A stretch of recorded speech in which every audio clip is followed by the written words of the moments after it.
আমি এই মুহূর্তে গালে হাত দিয়ে দাঁড়িয়ে আছি আজিজ মামার চায়ের দোকানের পিছনে। কিছুক্ষণ আগে শ্রাবণীর বড় ভাই আমাকে হালকার উপর ঝাপসা ডলা দিয়ে গেছে, যাকে সহজ বাংলায় বলে দুই গালে দুইটা কোষের থাপ্পড়। আমার অপরাধ ছিল, আমি আজ শ্রাবণীকে রিক্সায় চুমু খেয়েছিলাম, যদিও শ্রাবণী রাজি ছিল না, আমি জোরে করে চুমু খেয়েছি। তারপর শ্রাবণীর কি একটা কমন সেন্স নেই, এ কথাটা নিজের বড় ভাইয়ের কাছে শেয়ার করতে হবে।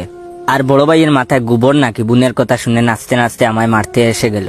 যে মেয়েটা 2 দিন পর আমার বউ হবে, তাকে তো আমি আদর করে একটা চুমু খেতে পারি, তাই বলে সেই অপরাধে আমাকে মারতে হবে? বিষয়টা আমার জন্য সত্যি খুব অপমানজনক। বাসায় গিয়ে দেখি আব্বাজান বেলকনিতে বসে পত্রিকা পড়ছে। আব্বাজানকে দেখলেই আমার কেন যেন বয়ে গলা শুকিয়ে যায়। 1 গ্লাস পানি খেয়ে মনে সাহস নিয়ে বাবার সামনে দাঁড়িয়ে বললাম, বাবা, এই মেয়েকে আমি বিয়ে করতে পারবো না।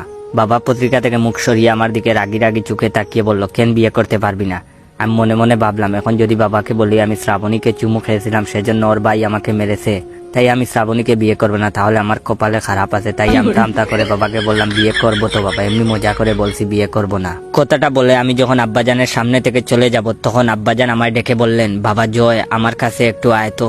আমি আব্বাজানের কাছে আসছেই বাবা আমার ডান গালে কষে থাপ্পড় মেরে বলল, হারামজাদা, তোকে কে বলেছিল বিয়ের আগে হবু বউকে চুমু খেতে? পরের বার বৌমার সাথে দেখা করতে গেলে মুখে ঠেপ মেরে যাবি, যেন ঠোঁটগুলোকে কন্ট্রোল করে রাখতে পারিস। সি সি। মেয়েটা কাঁদতে কাঁদতে আমায় বলল, আব্বাজান, আপনার ছেলে আমাকে জোর করে চুমু খেয়েছে। এটা একজন বাবার জন্য কতটা অপমানজনক সেটা তোর মতো কুলাঙ্গার বুঝবে না। আব্বাজানের কথা শুনে আমি অবাক হয়ে ভাবতে লাগলাম, শ্রাবণের কি মাথায় সমস্যা আছে? আর আমার আব্বাজানেরও দেখছি একটুও জ্ঞান নাই। এমন একটা কথা শোনার পর কোথায় তিনি লজ্জা পাবেন তা না, উল্টো আমাকে থাপ্পড় মারলেন। পরদিন সকালে শ্রাবণী ফোন দিল। ওর ফোন দেখে এর আগে আমার শরীর জ্বলে যাচ্ছিল। মনে মনে ভাবলাম, আজ ওকে অনেক কথা শোনাবো। ফোনটা রিসিভ করতে এই অপর প্রান্ত থেকে শ্রাবণী বলল, আমার বাবুটা কি করে? আমার বাবুটা আমার সাথে এখন দেখা করতে পারবে? শ্রাবণীর মিষ্টি কণ্ঠে এই আহ্লাদি কথাটা শুনে কেন জানি আমার সমস্ত রাগ মোমের মতো গলে গেল। আমি তখন বললাম, আমি এখনই আসছি।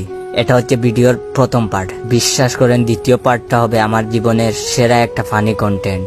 যদি দ্বিতীয় পার্টটা চান, তাহলে আমার এই ভিডিওতে 30,000 লাইক, 1000 কমেন্ট আর 500 শেয়ার করে দিবেন। বিশ্বাস করেন, যদি দ্বিতীয় পার্ট দেখে না হাসি আসে, তাহলে আমাকে আনফলো করে দিবেন। তাই দেরি করছো কেন? বেশি বেশি করে শেয়ার করে দাও। ধন্যবাদ।